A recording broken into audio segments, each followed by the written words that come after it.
right. All right. What's going on, everybody? What's up? This your girl Tiffany coming through live in effect right here tonight. So, I want to talk about something regarding to circumstances in life and being effective. So, it's called playing the hand you are dealt. Then play the card right. Again, play the hands that you are dealt. And then play your cards right. So now, those are figure of speech or idioms. And for those of you that don't know what idioms is, it's basically a figure of speech. Okay? So when somebody play the hands that you are dealt with, mean that, make use of the situation or the opportunity that is being presented to you. Okay? Even if it's not a whole lot, even if it seems like it's not enough, you got to make use of what you have. All right? Until something greater come along. And then play your cards right means being diligent and being effective with the hands that you have, or with the situation, or with what type of opportunity that is given to you. You got to be effective with it. Okay? So you have to be very diligent about it. So once you stay focused, be effective, and be humble, then you can go up the ladder. So now, all right? So as a matter of fact, let me read y'all a definition to give better clarification. So it says, playing the hand one is dealt. To accept, deal with, and make most of one's current situation or circumstances, to make use of that which one is afforded or has available. All right? That's what it means, play the hand that one is dealt. Okay? And then, when we say playing your cards right,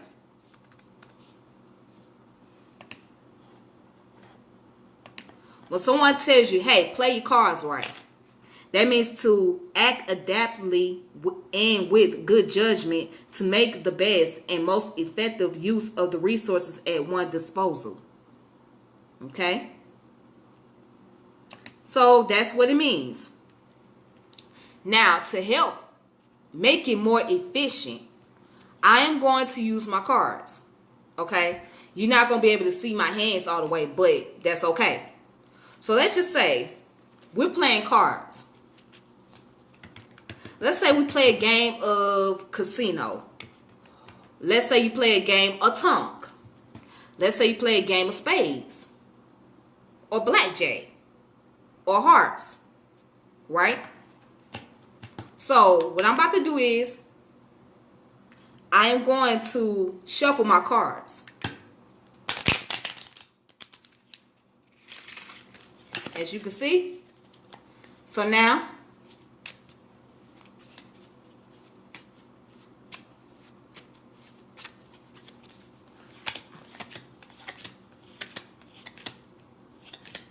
all right, peace, everybody.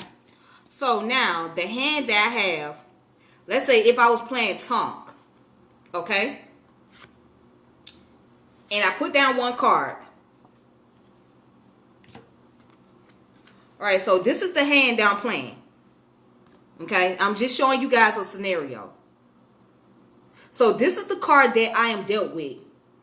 Because of the card that I'm dealt with, now I got to be more efficient and figure out how I'm going to play this hand. If I was to play the game of tonk or casino or poker.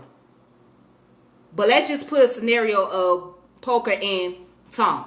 So if I'm playing tonk, right, the goal of the game of tonk is to either get a matching hand, which means that you got to make sure that they all the same numbers, right?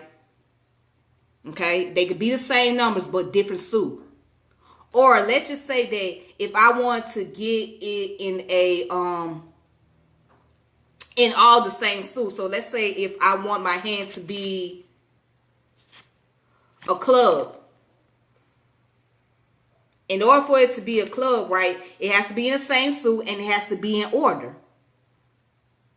Okay, for me to win. So when you playing cards, It's always based on probability. Probability means that you have a chance. You have a chance of winning a hand, or you may have a chance of losing a hand. Now, if you win that hand, then you got a chance to go to the next level. If you lose that hand, then you got to start all over again, right? Now, if you don't take on the opportunity to play the hand that you have or the card that you dealt, then you're giving away your chances.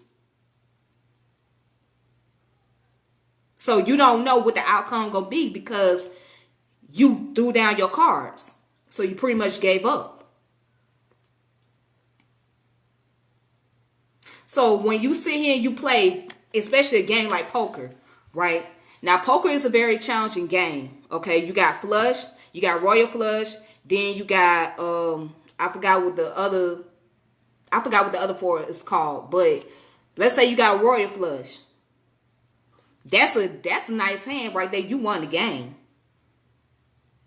And you win the game with the flush. Right? But let's say you don't have that type of hand. You had a good hand, but you didn't have the hand that was going to win. You still had a chance in the game. So now, getting to the point about playing your cards right and the cards that you are dealt with. Looking at your circumstances in real life, many people may ask a question, well, why those who may have such an income revenue, right, don't just do something for the community, or they don't buy up properties, or whatever the case may be. Now, here's the thing. It's not that there are those who don't want to do anything for the community, because they do. They have a genuine heart to want to do something, but because of the type of system that we living in, right? They're only dealt a certain hand, meaning that they're only giving certain opportunities, okay? They're only giving something that is affordable to them or that is available. So certain people giving, hey, you can get this. This is how much, for example, somebody wants to buy a property, right? And the person that's selling the property say, well, I have a property here that is 20 acres. But that person is looking for the 40 acres. Well, that person can only take what is available to them because that person may not be able to find that 40 acres of land or 90 acres of land, right? So at that point, they just have to deal with that 20 acres. And if they don't deal with that 20 acres, if they decide to give it up, then somebody else going to take on the opportunity to get that 20 acres. And they will, and then eventually they may be able to buy more land to add on to it. So if that land is being offered at 20 acres, then it will be wise enough to just take that 20 acres, right? Especially if it's worth its value and it's affordable, because you can make use of it. You can you can have some type of property on there. And then once the property reaches the value, then you can be able to sell the property and can be able to take the money that you've made off of it and buy some more land. I mean, think about that. So you have to look at it like this. People is only afforded to what is given to them or what is available. They're not able to acquire every land or every resources just because they make a certain type of income or because they're some big time millionaire or billionaire. So let's look at Tyler Perry. And I like to use him as an example. So Tyler Perry is a billionaire. Okay? He's a billionaire. But just because he's a billionaire doesn't mean that he got all the leverage. Now, he was afforded the opportunity to have 330 acres of land. Okay. It was sold to him at a reasonable price. And he bought it.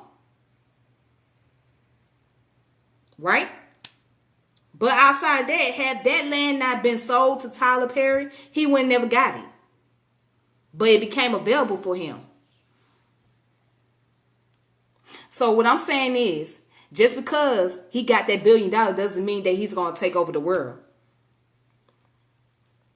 Doesn't mean that he got all the resources. Because by him being a black man, you still got to deal with the privilege. So somebody that might be white, right, or from another race, may have more opportunity and access than what he has.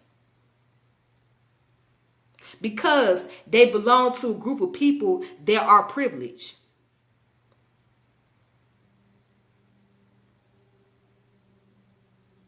I mean, and yes, he at that level of success.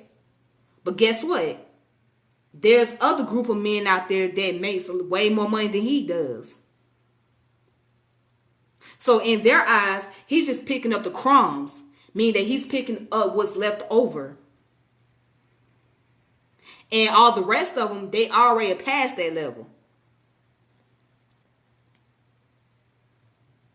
So what I'm trying to say is we can't really expect everybody that has money to really do a lot for us or do a lot for their community when they're only afforded the opportunity. Because somebody else might come along and scoop it up and take over. Somebody else might come along and buy up some property, buy up that building, buy up some real estate, or whatever the case may be. And that other person don't get it.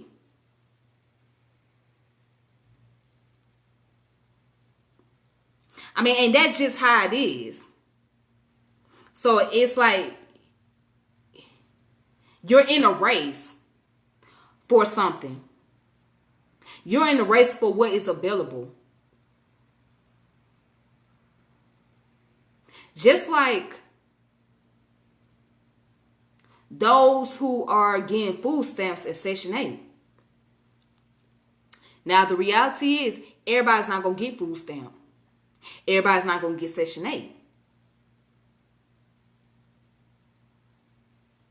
Everybody may not be afforded the opportunity, or it may not be available for everyone to get Section 8, especially if it's based on your income.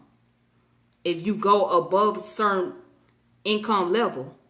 So the states have their median income as far as like what requirements you must meet in order to be eligible for Section 8, right? But other than that, if you make above those means, you may not be qualified for Section 8. Although you may be struggling, right? You may be trying to take care of a household. You trying to do whatever you can, but you don't have enough money to keep up with the rent or the mortgage. So you try to apply for Section 8, but Section 8 tell you that, hey, we don't have anything else available, or you make too much money. So you got to figure out a way, well, what else can I do at this point?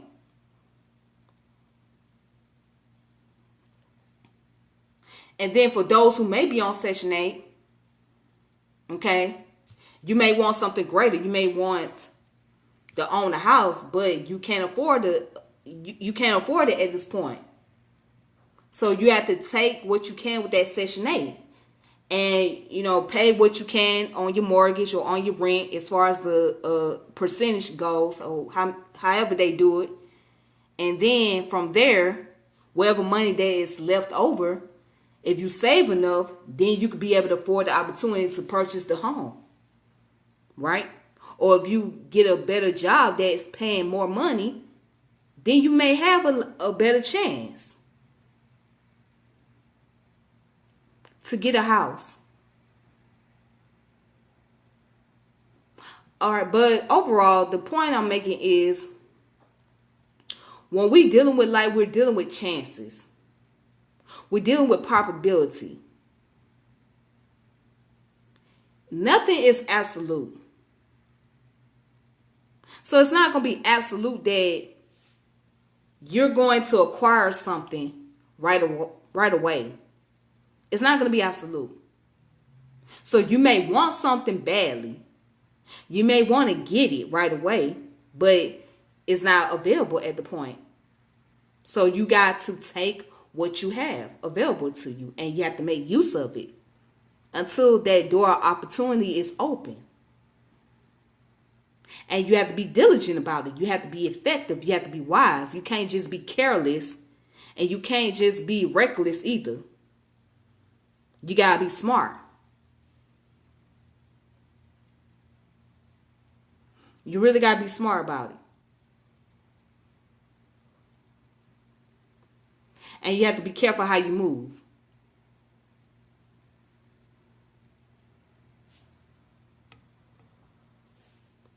But anyways, I'm not going to take up too much time on here. I just wanted to talk about the importance of playing one card right and playing the hands that you are dealt. So that means that if you're given an opportunity or if something become available to you, then you take what is available and make use of it and be more effective and be more wise and be diligent about it too.